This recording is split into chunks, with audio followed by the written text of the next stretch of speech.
Oh boy, a guy who cares, and that's why we share. If you're new to this information and me, do me a favor and listen in and take some notes. But our goal is to really provide you with information that we believe can be helpful for you, like sooner than later. If you're catching this on Facebook or YouTube, if you have questions, post them in the comments. And also, if you're on YouTube, make sure you hit the like button, subscribe, hit that bell, so that whenever we upload new information, and it's about to become more often than not, you will be notified. You will know it's there, and so you can always step in and make the most of it. Now, this live that I'm sharing right now is going to touch on a little bit of history, personal health, your health, and the predictability of weight gain. Okay, weight gain. Many people believe it's the metabolism, but studies and science is very clear. The metabolism is not the main predictor. The main predictor is part of your metabolism, and that is whether or not your body is primarily using fat as fuel or using carbs as fuel. Also, a big part of our success is looking at the past. Like they said, if you don't know your past, it's more likely to repeat itself. So there's a lot of benefits in knowing our past. And I want to bring something to your attention because I found this to be quite interesting. Um, Now, back in the day, 1969, look at all those people that are just hanging out. Like, take a look, like, zoom in on that. Let me give you a bigger picture. Take a look at this. What do you notice in this group of people? Okay, there's a lot of people. There was thousands of people. Here's another photo. Thousands of people all in one place at the same time. Very peaceful, very peaceful. I mean, people all over. I mean, black, white, Latin. I mean, everybody came together and they had a blast. And what's interesting, they repeated this in 1999 as a reunion. And when I look at those photos, I'm seeing some of the same thing. And that is, I don't see many people that are overweight. Think about it. What took place from 1969, when we were less than 20% of the country was looked at or considered obese? Fast forward today, the numbers still growing. We're around 42% obese. We're looking at over 70% of people who live in America, and actually we're seeing these stats all over the world, are either obese or overweight. I mean, the average weight during this time of a man was about 160 pounds. A few years ago, the average weight for the same height, same age, average man was 30 pounds heavier, 190. It's estimated that it's 205 now. And it keeps going up and going up and going up and going up. Now, this is interesting because we have more health minded people today than ever in history. There's more health clubs, there's more focus on fitness. There is a ton of focus on grocery stores that offer some of the best made products that you can get your hands on. It is, yeah, I mean, it's everywhere. You turn on the TV, you turn on YouTube, you start to look around, and we're bombarded with information about being healthier, being leaner, being fit, choosing the right things. But along the way, we have also seen quite a few surprises take place over the years that has put us in a position where we don't know who to believe, right? Because one day they tell you that coffee is okay. The next day, you hear that coffee's not. Not long ago, butter was considered like horrible. Now, butter is actually being enjoyed again. Not long ago, McDonald's was making their French fries with beef tallow. And as of 1990, they shift to these things called vegetable oils.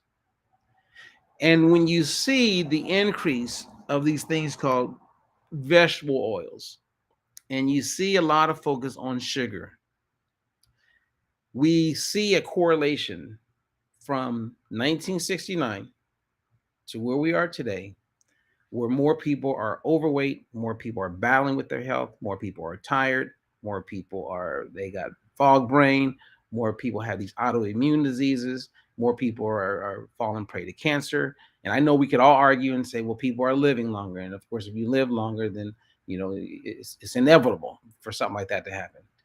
Weight loss is becoming more and more difficult for women over the age of 40. Um, yeah, it's absolutely crazy. And if you think about it, what were we doing then compared to what we're doing now? Now, there's more of everything now, but what were we doing? What were some of the lifestyle habits that were helpful in 1969 compared to now? I mean, more people were smoking cigarettes in 1969. Less people are smoking cigarettes today. I mean, if you go back to the 40s, over 40% of the population was smoking cigarettes on a regular basis. Now it's less than 20%. So we definitely are much more health minded. But what is the problem? Why is it so difficult to lose weight for so many people? Well, I have an answer for you. And make sure you go to carbthresholdreport.com because I'm going to share with you information that will help you, because there's nothing more frustrating than to want to lose weight. You feel like you're doing everything right. You have people giving you that eye or that look that you're lying and that you're not giving it your best. And you know that you're giving it your best. Well, I'm going to share with you my story. And along the way, I am going to share with you information that most people just aren't privy to. Most physicians don't know it, and that's not a dig on them. Most dietitians and nutritionists don't know what I'm going to share. Most personal trainers don't know. Most people don't know. And the power, and I'll let you go, but thank you for being here. The power in this information that I'm going to share is that you then know. And once you know, then it's just a matter of you grabbing the bull by the horns and doing something about it. But if you don't know what I'm going to share and you're going after losing weight or going after being healthier, and maybe you get success, maybe you don't, because weight loss on the scale, I mean, it's not all positive. Sometimes losing weight on the scale, but doing it the wrong way, can set you up for probably a lack of quality in your life and some challenges for the rest of your life. So instead of just winging it and guessing, just show up. Stay connected with us, because the goal here is to give you information so that you are informed. And when you're informed, you can make wise decisions about your health and your body. It's the people who just don't know, right? Um, and information is constantly changing, meaning the science is not settled. I know I'm constantly pushing the envelope, and the way I present today compared to 10 years ago is different. There are some things that are still the same, but many things are different. I have people who bought books from me 20 years ago, and a lot of the information in those books is still, relevant, but there's some information in those books that isn't. And it hurts and breaks my heart that someone may go to a library and get that book and not do their research and connect with us at dietfreelife.com and find out what's current and what's not. I mean, people have my infomercial product. I mean, there's thousands of people who still have that and go back to it. But many of those people, when they attempt to lose weight using the old program, it is not happening. And all they can remember is like, at one point, this worked great for me. Well, I'm going to be explaining all of that in this seminar. So it's a free online seminar. I would love to have you there. It's not about selling you on anything. It's about informing you and then giving you access to certain resources that can help you move forward. So let's make it fun. And if you have some friends that you've always wanted them to become aware of the work that I do and the information that I'm sharing, invite them. And also, if you're on Facebook, invite people to our Facebook group. Um, we're getting ready to start making available like regular weekly recipes that are new and fresh. Take away the thinking. We're going to be doing ongoing weekly product reviews, and we're going to do comparisons. Like I just discovered the other day, some taco shells that were better than the ones I was eating. So I replaced those. My kids actually told me they like these new ones better.